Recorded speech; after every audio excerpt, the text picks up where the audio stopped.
കേച്ചേരിയിൽ 30 രൂപയ്ക്ക് ഷേക്ക് കിട്ടുന്ന വല്ല കട കണ്ടിട്ടുണ്ടോ? എന്നാ വാ.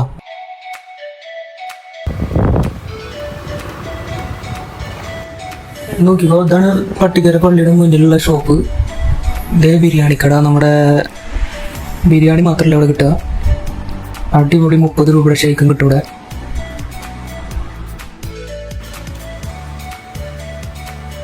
ഷാർജ, ചിക്കു, സൗദി അങ്ങനെ എല്ലാ ഷേക്കുകളും ഉണ്ട് ഇവിടെ. സ്പെഷ്യലായിട്ട് നമ്മുടെ ഒറിയോ ഷേക്ക് ഉണ്ട്. ഇപ്പം നമ്മളിന്ന് കുടിക്കാൻ പോകുന്നത് ചിക്കു ആണ്. മോനെ 2 ചിക്കു. അപ്പം നമ്മുടെ ഷേക്ക് ഇതാ വന്നു. ഇനി നമുക്ക് കുടിച്ചു നോക്കാം. എന്താ മോനെ, അടിപൊളി ഷേക്കാണ്. എല്ലാവരും വന്ന് ട്രൈ ചെയ്ത് നോക്കുക. അപ്പോൾ ലൊക്കേഷൻ മറക്കണ്ട, നമ്മുടെ പട്ടിക്കര പള്ളിയുടെ മുന്നിൽ നേരെ ഓപ്പോസിറ്റ് ബിരിയാണി കട.